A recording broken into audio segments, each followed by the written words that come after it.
Bonjour à tous, nous voilà donc pour l'épisode 14 de la saison 4 des Mystérieuses Cités d'Or. Bonjour Xana. Caraba la sorcière, maîtrise du feu et infiltration plus débile que dans Total Spies. Oui, et moi ce sera forçage scénaristique, comment tu nous tiens. C'est pas aussi insultant que la saison 3, mais quand même c'est bien grave, c'est bien forcé quand même. Faut pas déconner. Enfin bref, je t'en prie. Ben, quoi dire de cet épisode? Bon, bah, il y a donc du coup, ils doivent récupérer Zia qui s'est fait enlever par les hommes léopards. Donc, il y a Esteban et toute la bande qui se lance à sa poursuite. Alors, il y a Sancho et Pedro qui arrivent, qui sont en mode Ah, Mendoza, machin truc. Alors, moi, je suis en mode Attendez, dans l'épisode précédent, vous étiez encerclés par les hommes léopards, ils vous ont fait quoi? Oh, ils ont assommé, j'imagine.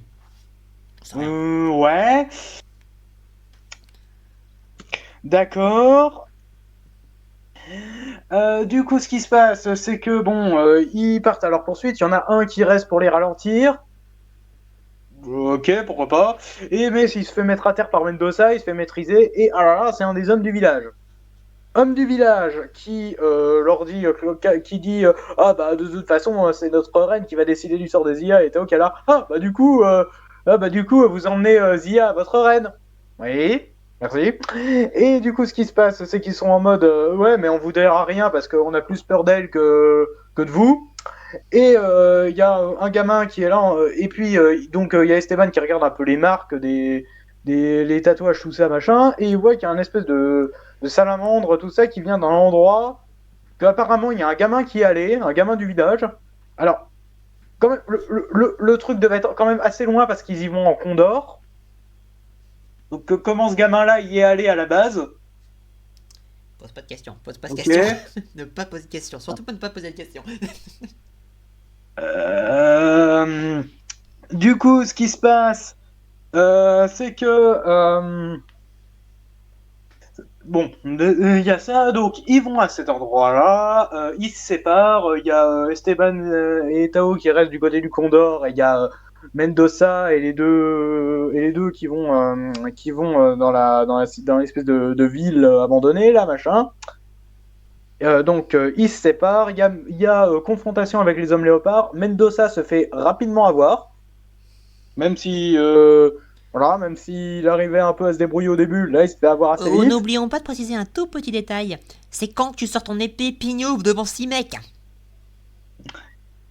Et Sancho et Pedro qui bon allez, j'aime bien la scène où ils sont encerclés, où ils sont coincés dans une maison par deux types. Ils rentrent dans les murs pour essayer de les faire se péter. T'as les méchants qui sont en mode qu'est-ce qu'ils font? Ça fait plaisir de On les voir se réagit, on démerder. fait quoi? Ça fait J'avoue, plaisir, j'aime bien cette scène. ça fait plaisir de les voir un peu se démerder pour une fois. Ouais, avec les deux gardes qui sont en mode on les arrête, on les sert, qu'est-ce qu'on fait? Ils veulent se suicider, ils veulent se casser la tête, je comprends pas là. Bon bah laisse, on regarde. Hein. J'avoue, j'ai bien aimé leur réaction. Ils sont en mode voilà. Bah, laisse, on regarde. Hein. Ils vont s'assommer tout seuls. Hein. Voilà. Et finalement, donc, il y a les deux qui vont du coup prendre des costumes de léopard pour aller à l'espèce de cérémonie un peu bizarre avec Caraba la sorcière et Zia qui est tenue prisonnière et Mendoza qui est attaché à un pilier et t'as Caraba la sorcière qui menace de cramer Mendoza si Zia lui dit pas ce qu'elle sait à propos du Baco. Et on a les deux guignols qui arrivent, bon, qui sont déguisés en homme léopard. Alors, l'idée en soi, elle est pas conne. Il y a juste un problème. Les hommes léopards, ils sont noirs, baraqués et ils font 1m90. Eux, il y a un maigrelet pâle comme un linge et un gros pâle comme un linge aussi. Et il y a personne qui capte. Il y a Ouais, personne qui capte qu'il y a un problème de morphologie et de couleur de peau avec ces deux-là. ouais. D'accord. Alors, je veux bien croire qu'ils fassent plus gaffe à Mendoza et à Caraba la sorcière. Oui, je vais l'appeler Caraba la sorcière parce qu'elle a la tronche de Caraba la sorcière. Mais c'est moi son vrai nom. Mais quand même. Quand même. Et du coup, Caraba la sorcière a une couronne de la cité de Sundagal, je crois la cité Alors, en Bluetooth au Japon. elle a l'air un peu différente. Celle-là, elle a l'air dédiée à la contrôle du feu, vu la gueule qu'elle a. Mais n'empêche Oui. que... Après, c'est un peu bizarre parce que toutes les couronnes qu'on a vues, visiblement, elles contrôlaient l'oricalque. Alors pourquoi celle-là contrôlera le feu? Bah, non, mais je parle pas de ça, je parle par rapport à la gueule. Celle-là, elle est un peu rouge sur le haut, alors que les autres, non. Et Ouais. elle a l'air un peu de Donc, flamme au-dessus, donc j'ose espérer que c'est donc peut-être du ça. coup, Caraba la sorcière menace de cramer Mendoza si Zia lui dit pas ce qu'elle sait sur le baco, machin truc. Sauf qu'au final, bah, Zia lui dit pas grand-chose. Et du coup, Caraba la sorcière l'envoie à la mort dans une grotte en pleine falaise, au milieu de courants d'air, pour qu'elle tombe et qu'elle s'écrase. Donc du coup, il l'envoie là. Il y a Zia du coup qui voit dans cette grotte un espèce de totem avec des inscriptions atlantes et il y a un passage derrière ce totem. Donc elle y rentre et elle découvre quelque chose. Qu'est-ce que c'est? Mystère. Et de son côté, on a Esteban et Tao qui doivent rechercher Pichu parce il est tombé et il s'est fait visiblement mal. Donc il est tombé sur un rocher en contrebas de la falaise, de la même falaise là où il y a les grottes où Zia va. Donc du coup, il voit Zia. Heureusement que le garde qui accompagnait Zia les a pas vus. T'as d'ailleurs le garde qui accompagnait Zia. Zia a pas essayé de le maîtriser, sachant qu'il était tout seul cette fois. Parce que autant quand elle était toute seule, entourée de tous les types, euh, c'était risqué. Je veux bien croire que c'était risqué d'utiliser ses pouvoirs, que ça pouvait très mal tourner. Mais là, quand même, elle était toute seule avec lui, quoi. S'il vous plaît, me laissez pas monter là-haut. Vas-y. Bon, d'accord, je t'envoie valser. Du coup, épisode moyen. Ouais, c'est moyen. Caraba la sorcière a l'air d'être une vraie menace, mais après, ouais, je sais pas trop où ça va en fait avec Caraba la sorcière, honnêtement. Bah, moi non plus, en fait. Et franchement, là, pour le J'ai coup... peur que ce soit de la perte de temps j'ai Ben peur que ce soit de la perte de temps. En fait. moi aussi, parce que ça peut nous dire que c'est un indice pour la Cité d'Or. Le problème, c'est que le fait que ce soit des signes Atlantes, c'est un problème. Parce que si des signes Atlantes, pourquoi les sages de Mu et Atlantide auraient mis des signes dans différentes langues pour donner leurs indices? C'est con. Donc, est-ce que c'est vraiment un indice pour les Cités d'Or? J'en doute. Personnellement, ça, c'est ce que je pense. J'en doute un peu quand même. Enfin bref, bah du coup, bah, cet épisode, que dire? Alors, on va commencer par le point personnage, hein. Point personnage Esteban. Bon, alors, vous êtes d'accord, Esteban, il a laissé tomber la poursuite. On est bien d'accord qu'on parle bien du même Esteban qui, quand Zia a été enlevée dans la saison 1, il a nagé pendant une nuit entière pour aller sur une île pour la retrouver. Mm. On parle bien du même Esteban, on est d'accord, hein? Oui. Paye ton Esteban. Juste paye ton Esteban. Bref, il y a le combat. En fait, bon, franchement, ça me gênera toujours, mais j'en ai marre de voir l'épée de Mendoza avec un bourron. Voilà, c'est pas comme ça les épées. Non. Bref, qu'on Enfin, passe. la lame, c'est censé être perforante. Hein. Ben oui, parce qu'en général, les épées, bon. Parce que sinon, une lame ronde, ça existe, mais sur les couteaux à beurre. Oui, et précisons un tout petit détail aussi. Bon, ça c'est vraiment du chipotage, on est d'accord. Hein, c'est sûrement pour les psychologues de TF1, enfin de base. Mais bon, quoi qu'il en soit, juste précisons qu'il y a ça, mais que en général, les épées, c'est prévu pour avant tout. C'est pas prévu pour se servir du tranchant du bord pour tuer les gens. C'est avant tout prévu pour se servir de la pointe. Après, le reste va pour le reste du combat. Mais en général, en plus, les épées, en règle générale, elles n'étaient pas aiguisées sur toute la lame, elles étaient aiguisées surtout au bout. Ouais. Ça, c'était le point culture. Enfin, bref, du coup, et tout ça. Bon, les combats sont plutôt cool, ça va. Avec Mendoza, c'est cool. Bon, Esteban qui abandonne, voilà, vous savez ce que j'en pense. C'est pas Esteban. Ensuite, bon, il y a le petit discours avec l'autre. Bon, il y a le gamin qui est allé voir. Bon, comment il est allé? Est-ce que c'est si loin que ça? Est-ce que machin? Je sais pas. Mais en soi, pourquoi pas? Admettons, pourquoi pas. Il y a Mendoza qui est enragé parce que bah, c'est ta parent, quoi. J'aime bien ça, même s'il la trouve un peu passé, c'est son sang-froid. Bon, par contre, quand ils sont arrivés aux falaises avec le Condor, genre, ils ont pas été repérés. On parle du Condor qui fait la taille d'un terrain de foot, hein. Enfin bref, il y a Pichu qui va servir de machin, donc du coup, va y avoir les deux Gigus qui vont chercher des trucs, qui vont se faire toper, pendant que Mendoza va se faire capturer, alors qu'il ne sera surtout pas défendu, il se sera défendu à la mode Torero, il aura surtout pas sorti son épée, ni rien pour se battre. Non, non, surtout pas. Surtout, je me défends pas autrement qu'avec mes poings. D'accord, j'ai l'impression que c'est forcé pour qu'il se fasse capturer. Enfin bref, les enfants qui vont au-dessus de la falaise, et là-bas, bon, faut faire du remplissage avec Pichou qui va être fatigué de voler contre le vent. Résultat, il va tomber et il y a Tao qui va sortir. Mais ça servira à rien pour trouver Zia parce que c'est Steven qui va la voir depuis le haut de la falaise. Et vu qu'ils ont dit on va regarder un petit peu, jetons au moins un œil, voilà. Il suffisait qu'il regarde et c'est fini. Mais bon, c'est du remplissage, on va dire qu'il est tout à fait acceptable quand même. Donc du coup il y a les deux guignols qui, enfin no, Sancho et Pedro, ils sont pas si guignols que ça franchement, ils sont plutôt sympas là. Pour une fois qu'ils s'en sortent eux-mêmes, je vais pas rien dire. C'est plutôt sympa de les voir enfin s'essayer de se démerder entre eux. Ça va, franchement. Enfin, bref, ils arrivent à s'occuper de deux mecs. Par contre leur infiltration en mode léopard, ils ont pas pensé une seule seconde. Je sais pas, on a la peau blanche et les mecs ils ont tous la peau noire ici. Je suis même sûr que, même pour même pour du Total Spice, c'est gros. Oui, même pour du Tolestay Pass c'est gros quand même, faut pas déconner là. Mais bon, Il n'y a pas le même gabarit, il n'y a pas la même couleur, mais il n'y a personne qui ouais. les grille. D'après le prélude de l'épisode suivant, ils vont se faire griller. Mais bon, le problème c'est est-ce qu'ils sont déjà fait griller ou pas? Parce que s'ils sont pas déjà fait griller, ça pose problème. Enfin bref, il y a la Non, mais couronne. en soi, je les imagine très bien penser à cette idée de s'infiltrer avec des peaux de léopard. Parce que Oui, je pense que. Le problème, c'est que, le problème, c'est que les méchants les aient pas captés. oui, Que eux, ils aient eu l'idée, oui, non mais eux, moi, je vois pas le oui. problème, mais Autant que pour les moi, méchants oui. les aient pas vus. Autant pour moi, j'ai mal exprimé, oui, effectivement, eux, ça m'étonne pas qu'ils aient pensé à ça. Ils sont quand même pas très finaux, mais les autres. Surtout la sorcière, à l'arrière les autres, pourquoi pas, mais en plus... Ah oui, un truc par contre que je ne peux pas retirer cette saison pour l'instant, en tout cas, à part pour Ambrosius, parce qu'Ambrosius c'est vraiment devenu de la merde, euh, les méchants qui sont présentés ont un minimum de charisme. Enfin, ils ont l'air un minimum dangereux, quoi, c'est pas des pirates, quoi. C'est pas les pirates, ils sont... Non. Au moins, ils ont l'air un minimum sérieux, mais bon, s'ils les traitent un peu comme ils ont traité les hommes de Gomez à la fin, voilà. Bon, il y a Ndeye qui fait son discours. Bon, j'imagine elle en sait plus qu'elle ne le dit, parce que bon, elle sait servir de la couronne quand même. Ça m'étonnerait qu'elle ait vraiment le pouvoir de contrôler le feu, mais Zia va arrêter le feu. Alors, je sais pas en fait. Soit c'est un esprit du feu et elle lui a parlé comme elle l'a fait, soit en fait elle a vraiment utilisé ses pouvoirs pour remettre le feu. Donc en fait, elle peut contrôler la matière et le feu maintenant. Ok. C'est quoi la prochaine étape? L'eau? C'est Avatar le truc? Si elle contrôle le sang, je pète un câble. Ça va être Avatar maintenant? Je sais pas, c'est de la spéculation, mais bon. Bon, devant Non, une... mais au bout d'un moment, tu te poses la question, mais au bout d'un moment, Esteban, il sert à quoi à part avoir le médaillon numéro Mais 2? à rien. Depuis le début de saison BS, il ne sert plus à rien à part être un débile mental.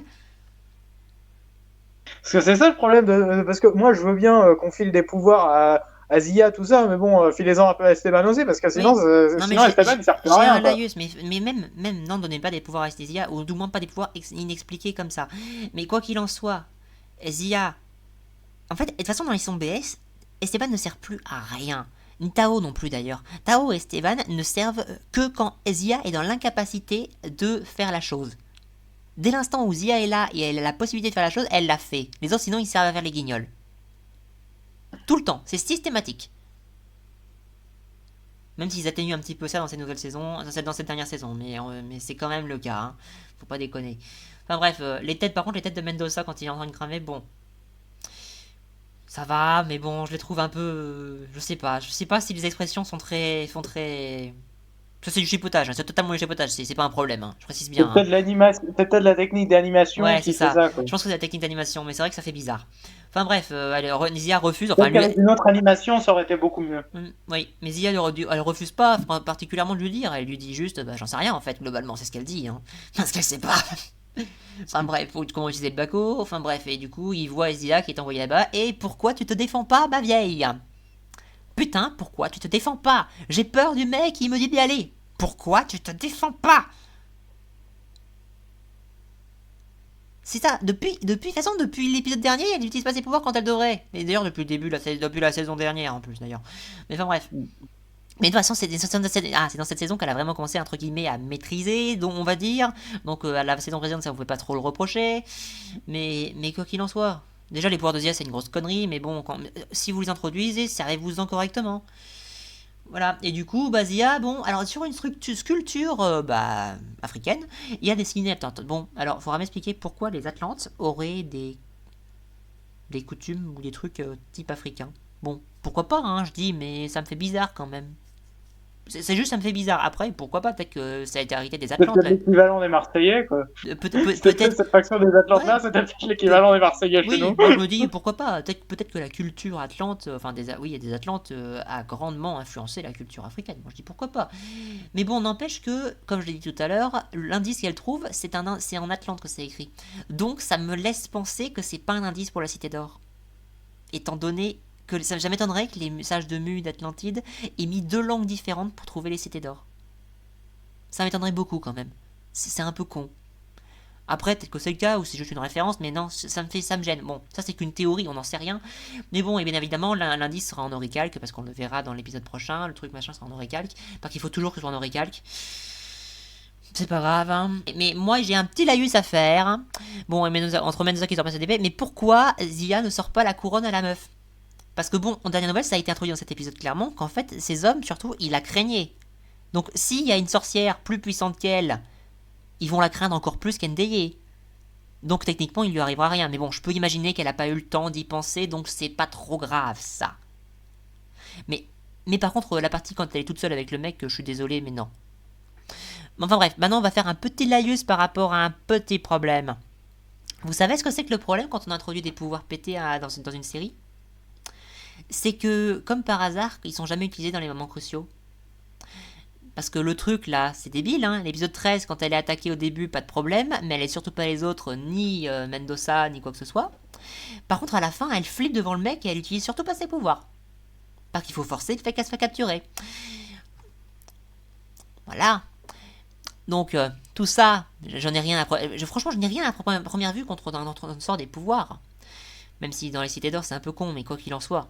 Mais le problème, c'est qu'il faut déjà commencer par les introduire correctement, bien penser à l'avance à leurs limites et à leur fonctionnement, car sinon, quand on introduit des pouvoirs comme ça pour le kiff, parce que c'est comme ça que ça a été introduit pour le kiff, hein, et pour dire Zia est la descendante de Ranaori, hein, mais ça a été introduit pour le kiff.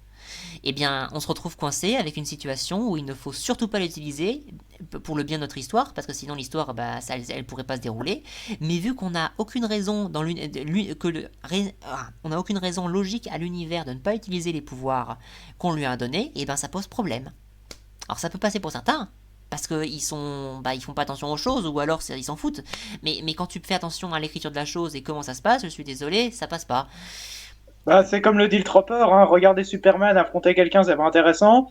C'est intéressant quand tu regardes Superman affronter quelqu'un qui a la kryptonite. Voilà, et Zia, ça ne peut être intéressant que si on lui a mis des limites à ses pouvoirs et des limites Ou de si il y a fonctionnement. quelqu'un en face d'elle qui est aussi balèze, quoi. Voilà, par exemple. Mais là, en l'occurrence, ce que vous faites là, les scénaristes et réalisateurs, c'est que vous forcez le fait qu'elle ne les utilise pas, parce que sinon, ça serait plié. Mais ce qu'il fallait faire, c'est même si je suis totalement contre les pouvoirs de Zia, du moins des pouvoirs innés physiques chez elle. Si c'était un truc genre la couronne qu'elle a, mais en mode bague, ça me poserait pas de problème. Par contre, vu que c'est sa couronne, que c'est ses pouvoirs à elle, il fallait lui introduire des limites et un fonctionnement. On s'est légèrement introduit qu'un trop gros effort, ça l'a fatigué. Mais ça n'a pas suffisamment été appuyé. Et c'était pour un truc énorme. Là, vous ne les utilisez jamais quand il y a besoin. Donc ça nous donne l'impression qu'en fait, vous les avez introduits, mais vous savez pas quoi en foutre. À part faire des moments classe par moment, quand ça sert à rien. Du coup, ça pose problème. Voilà le problème des pouvoirs de Zia. Et comme la vient de le dire Xana, voir Superman affronter quelqu'un, c'est intéressant que si la personne a de la kryptonite. Bah Zia, c'est pareil. Sauf qu'il n'y a pas de kryptonite à Zia. Donc vous êtes obligé de ne pas les utiliser, ce qui fait un problème scénario. Ou de réalisation, ou de tout ce que vous voulez. Donc introduisez que, du moins, dans un premier temps, en tant qu'elle n'est pas adulte par exemple, faire bouger une petite pierre, ça la fatigue. Et faire bouger quelqu'un, c'est l'extrême opposé parce que ça la fatigue énormément. Mais c'est pas introduit. Faites votre boulot et montrez les limites. Vous ne le faites pas. Résultat, les pouvoirs de Zia sont un gros problème. Et les visions, c'est pareil. La parler aux animaux, c'est pareil. Pour l'instant, c'est surtout planté sur la télékinésie, mais voilà. Et là, elle vient de contrôler du feu. Avec la télékinésie, je sais pas si ça marche, mais bon, quoi qu'il en soit, elle vient de contrôler du feu. Et selon les croyances des peuples, techniquement, elle aurait enlevé sa couronne à la meuf, c'est elle qui devenait la chef. Hein. Pas qu'ils auraient plus craint elle que l'autre maintenant. Mais bon, ça, à la rigueur, ils étaient nombreux, on peut se dire qu'elle n'y a pas pensé, donc ça passe. Mais voilà le problème des pouvoirs de Zia. C'est qu'ils sont obligés de ne pas les utiliser là où il faudrait les utiliser en toute logique, parce que sinon, il n'y a pas d'histoire. Dans ce cas-là, si c'est pour faire ça, ne lui mettez pas ses pouvoirs. Après, je vais me faire l'avocat du diable, mais le coup de les hommes étaient plus craignaient, Ndeye était plus craignant d'elle que n'était loyal envers elle. Quand ça a été mis sur le tapis, Zia était pas là. Oui, c'est vrai. Mais c'est pour ça que je dis que Donc, globalement... donc à la limite, le fait qu'elle essaye pas d'attaquer Ndeye là, ça me dérange pas tant que ça, moi. Moi non plus. Là, à la rigueur, ça passe. Parce que là, il y a du monde, c'est nombreux, etc. Par contre, Il y a après, du monde, elle est pas vraiment au courant de ce détail-là, quoi. Par contre, la suite, ça ne pose pas de problème. Ça me pose un gros problème, la suite. Après, elle, pour l'indice, est-ce que c'est une fausse piste ou pas? J'espère que c'en est une, parce que sinon ça poserait problème par rapport aux différents types d'écriture. Et sinon, comment Zia a su que c'était de l'attente? Parce que j'imagine facilement Tao lui apprendre le Mu1, même si ça pose problème parce que ça rend Tao un peu inutile. Mais Mais bon, ça reste logique avec ce qu'ils ont mis en place. Donc, mais le coup qu'il lui apprenne l'atlante, bon, je veux bien qu'il ait des symboles atlantes dans son encyclopédie, mais je pense qu'il lui a en priorité appris l'atlante. Le Mu1. Après, peut-être qu'elle a fait ça par déduction en mode ah non, ça c'est pas des signes muins, Mais alors dans ce peut-être que cas, c'est de l'Atlante. mais dans ce cas, d'après ce qu'elle en sait, ça pourrait être absolument des signes de n'importe quelle culture africaine. Hmm. Elle est en Afrique, ça pourrait être l'écriture du peuple. Comme chez elle, l'écriture c'est des quipous. Hmm. Peut-être. Donc ça devrait pas être de l'Atlante. Elle a reconnu l'Atlante littéralement du premier coup d'œil, ou pratiquement. Donc elle sait ce que c'est que de l'écriture atlante. Alors déjà qu'en même pas un mois, elle a appris à lire le Mu1, je trouve ça un peu gros. Je trouve ça un peu gros quand même. Mais sinon, cet épisode en soi, bon, il se suit, mais l'utilisation des pouvoirs de Zia est forcée pour que ça marche avec le scénario, sans aucune raison. Ensuite, Pichou, bon, c'est du remplissage, mais bon, ça passe. Mais comme par hasard, ils sont au bon endroit pour l'avoir, etc. Et on verra ce que ça va donner. On n'en sait rien, pour l'instant, on ne connaît pas l'épisode suivant. Mais en soi, cet épisode-là, ça va, c'est sympa. C'est correct. C'est correct. Mais les pouvoirs de Zia sont un gros problème. Et il y a l'animation par moment sur les gueules des personnages. Mais bon, ça c'est... Voilà. Ça, c'est l'animation qui. Je sais pas, je sais pas trop comment ça marche vraiment cette technique d'animation, mais j'ai l'impression qu'elle est très limitée niveau expression du visage. Ben ouais, moi aussi j'ai l'impression. J'ai vraiment cette impression. Mais même si techniquement l'animation des paysages n'a rien à reprocher, elle est magnifique. Hein. Par contre, l'animation Oui, des parce personnages... qu'en gros, c'est quoi? C'est des modèles En 3D fait, voilà, c'est ça. Le problème, c'est l'animation... Ouais. qu'ils articulent comme des marionnettes. Quoi. Je pense, oui, je suis pas sûr du tout. Hein. Franchement, je suis vraiment pas sûr. Mais en soi, en fait, j'ai l'impression qu'il y a deux trucs qui se collent pas moins bien ensemble. Les décors sont magnifiques, ça c'est très bien animé. Mais les personnages, je sais pas, il y a un truc c'est moi, hein, c'est peut-être moi, hein, mais Ça moi, fait jouer un peu. voilà, c'est ça fait plastique. J'ai cette impression en C'est fait. un peu il y avait un peu cette impression. Bah, c'est un peu comme dans les séries Star Wars animées. Il y a un peu ce côté plastique, Voilà, mais il est mais beaucoup moins flagrant dans les séries Star Wars que là. en soi, je ne critique pas ça. Hein. Ce ne sont que des remarques parce que je ne m'estime pas Oui, capable. ce sont que des remarques, hein, mais c'est juste que ça fait Voilà. bizarre. Ça fait juste bizarre, mais personnellement, je ne critique pas ça. Si je critique une histoire, moi, je critique l'histoire, donc l'écriture. Je critique pas la visuelle. Oui, l'animation, l'animation, ça c'est pas notre domaine, ça. Voilà. Même si les décors sont très beaux. C'est un truc que je ne dirais que je n'en reprocherai jamais à cette série, c'est les décors. Enfin, cette suite de série, c'est les décors. Ils sont très beaux. Et le design du Condor, moi, parce que moi j'aime bien le nouveau design, parce que je trouve qu'il marche mieux, surtout sur le visuel, parce que l'ancien j'avais un problème, c'est qu'on voit normalement si tu voyais le Condor, tu ne voyais pas devant. Et ça me pose problème. Mais bon, voilà. Oui, c'est vrai que dans le Condor, t'es en mode bon, on va où? Aucune idée, je vois rien. C'était comme ça avec l'ancien. Donc moi j'aime bien le nouveau design du Condor, même si je comprends qu'il puisse faire débat. Mais en soi, voilà. J'ai des problèmes avec l'écriture, et là j'ai de gros problèmes avec les pouvoirs de Zia qui sont. Parce qu'en plus, non seulement vous les avez introduits, avec le cul, parce que vous avez mis aucune limite ni rien, vous avez introduit ça avec le kiff, juste pour le kiff à l'origine. C'était le kiff de Jean-Luc François, j'imagine. Allez, je vais mettre des pouvoirs parce que j'adore Zia. 30 moments Zia dans la saison 3, je vous rappelle. Hein. Moment où elle a été forcée pour faire les choses. Hein. Alors tout le monde pouvait le faire. Voilà, c'est tout. En soi, les pouvoirs de Zia, ça me pose problème. Voilà, ça pose un gros problème. Voilà, bon, je te laisse rajouter s'il y a un truc que tu voudrais rajouter. Non, j'ai pas grand chose à rajouter. Allez, à la prochaine tout le monde. Salut!